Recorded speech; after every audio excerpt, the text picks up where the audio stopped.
Welcome to our journey through Earth's most toxic locations. From bustling cities to once pristine natural landscapes, we'll uncover the devastating impacts of pollution on our planet and its inhabitants. Today, we'll uncover the places where pollution and contamination have reached alarming levels.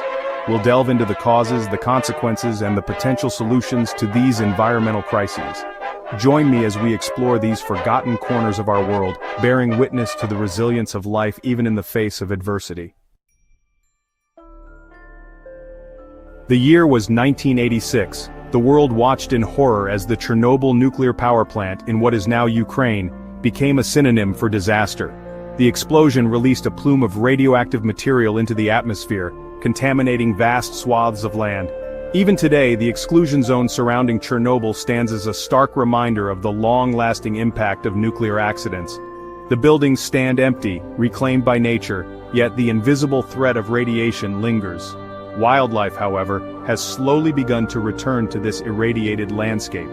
Wolves, deer, and even endangered Przewalski's horses roam the forests, their populations seemingly recovering in the absence of human interference. But the legacy of Chernobyl extends far beyond the exclusion zone.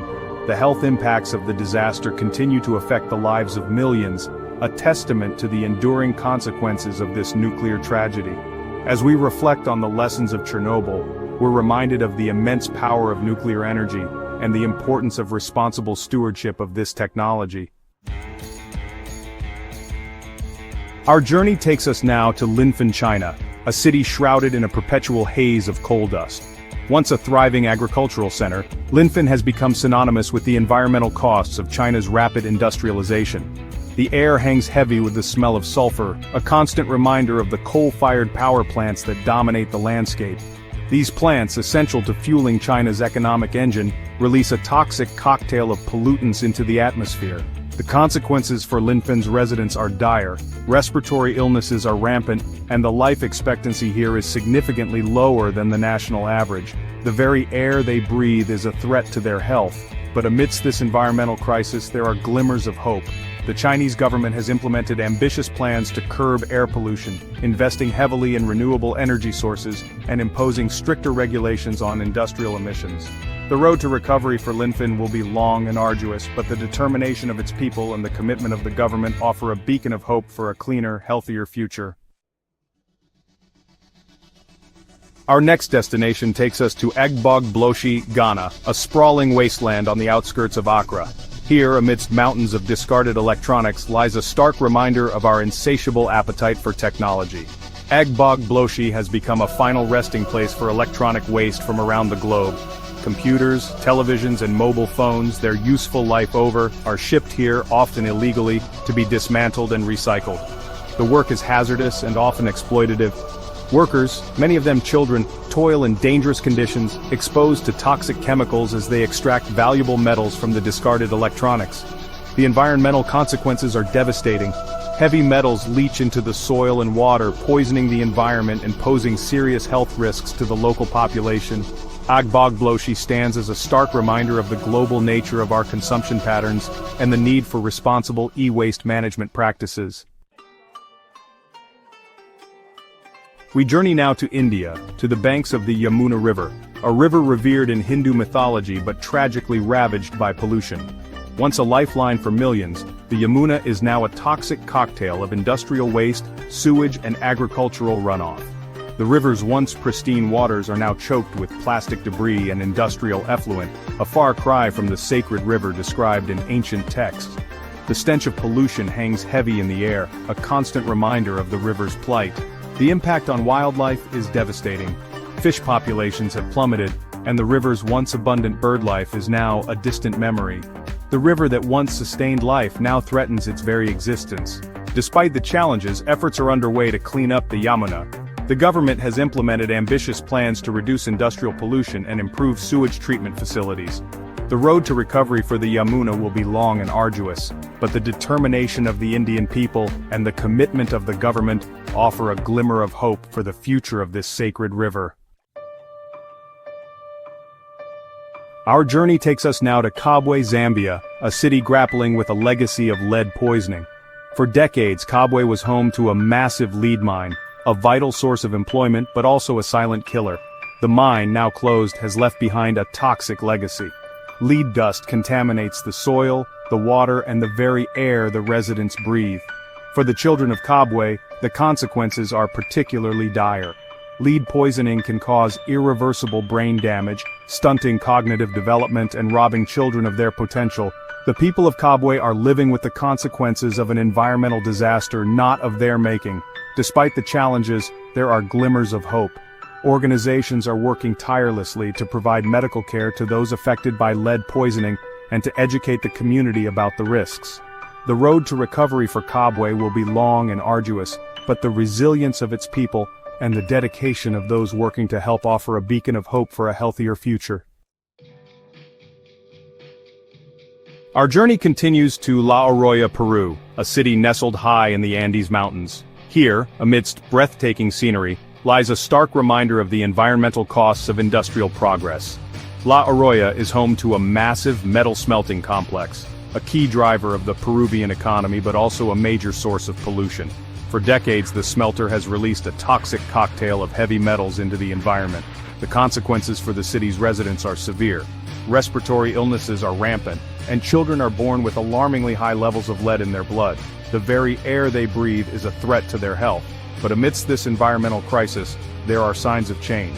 The government, under pressure from local communities and international organizations, has implemented stricter environmental regulations. The road to recovery for La Arroya will be long and arduous, but the determination of its people and the commitment to environmental protection offer a glimmer of hope for a healthier future. Our journey takes us to Norilsk, Russia, above the Arctic Circle, a testament to human endurance. Norilsk grapples with the environmental impact of nickel mining. Home to one of the world's largest nickel deposits, the city's economy relies on this metal.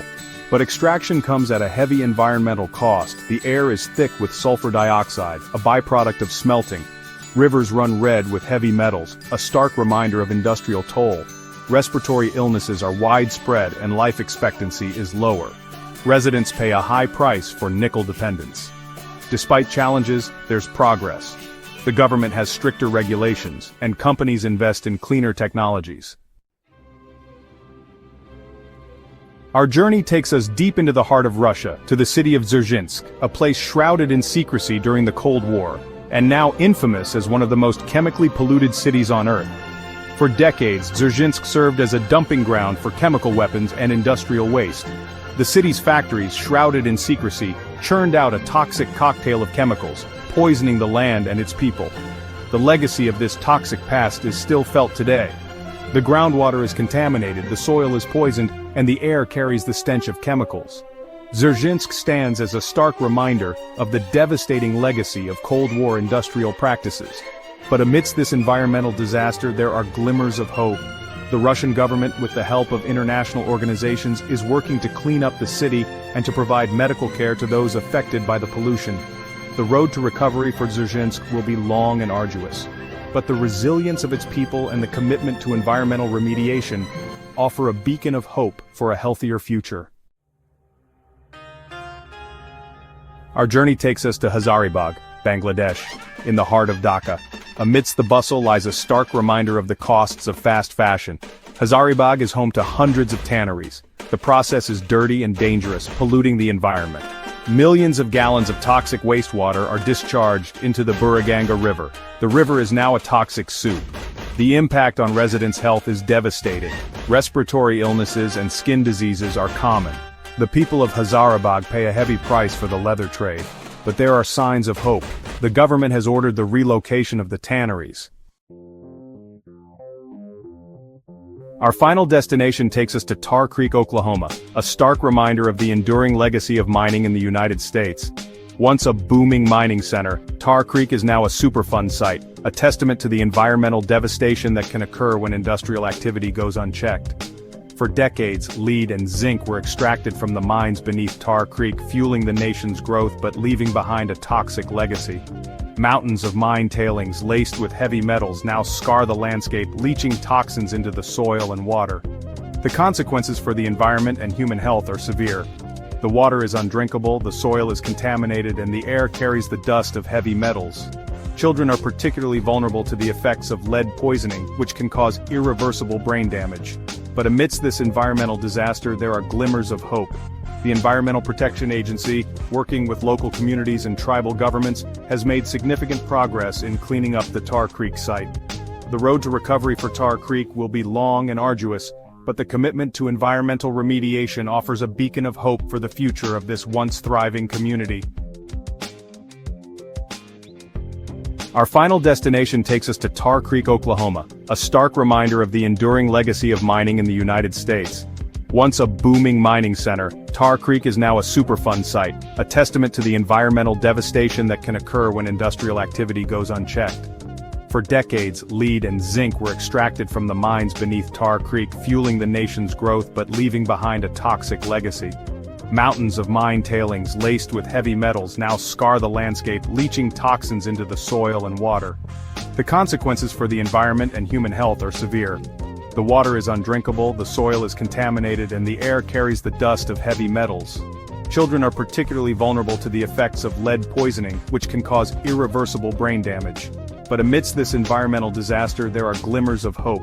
The Environmental Protection Agency, working with local communities and tribal governments, has made significant progress in cleaning up the Tar Creek site. The road to recovery for Tar Creek will be long and arduous, but the commitment to environmental remediation offers a beacon of hope for the future of this once thriving community. Thank you for joining us on this eye-opening journey through some of Earth's most toxic places. We've witnessed the devastating consequences of pollution and contamination, but we've also seen the resilience of life and the power of human ingenuity in seeking solutions. Remember, awareness is the first step towards change. Let's work together to protect our planet, to reduce our impact, and to create a healthier, more sustainable future for all. Don't forget to like, share, and subscribe for more informative content. Let's continue to explore, to learn, and to inspire action.